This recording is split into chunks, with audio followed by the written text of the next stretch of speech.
Hey, I'm Brian Batista, and my friends call me Bunny. We are in the nicely cleaned Atelier. I have just finished a 2-week cleanse and 2 visits to the dentist, getting my cavity-free mouth pearly white, and I'm feeling pretty good. This is episode 46, workshop number 1.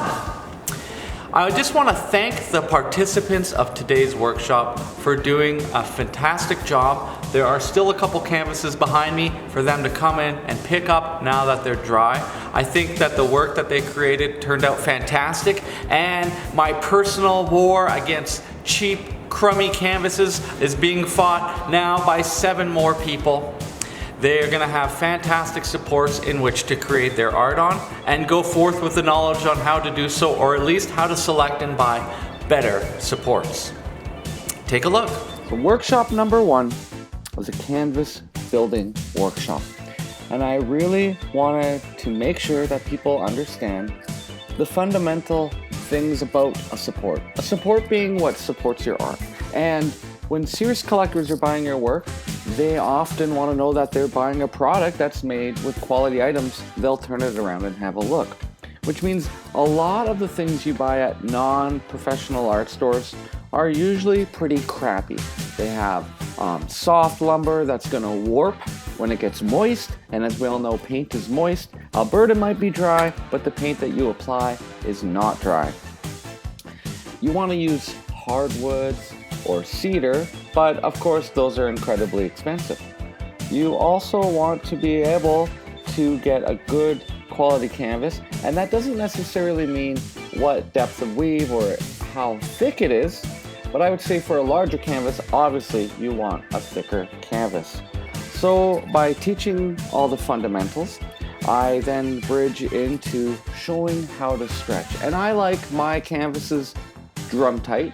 When you apply your gesso or any types of primer, rabbit skin glue, that's also going to loosen as it's wet, and as it's drying, tighten up further. So you also want to guard against stretching, say, a standard profile bar not as tight, because you could have that thing snapping. I've seen some pretty weird things happen where canvases warp corner to corner across diagonally.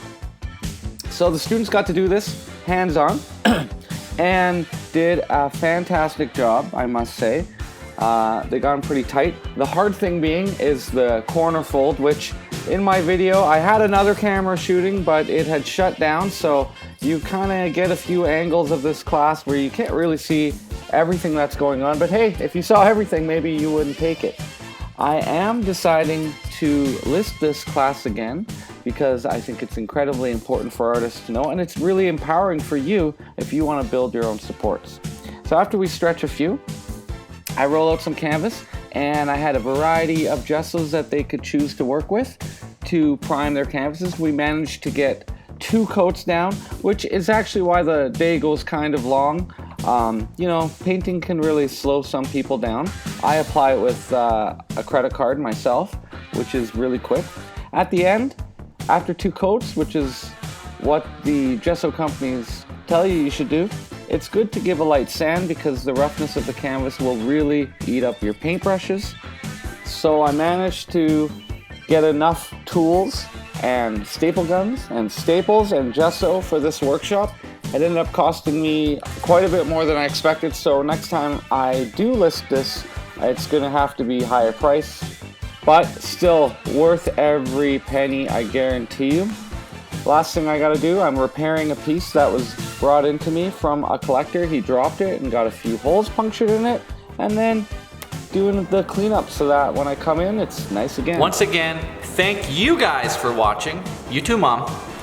And I'd like to thank the participants, especially because there was so much paint on the floor, for helping clean up afterwards.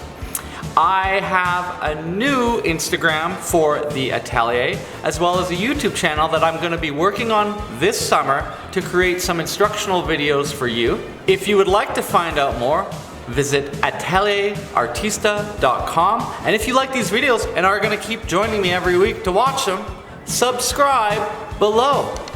Until then, ciao for now.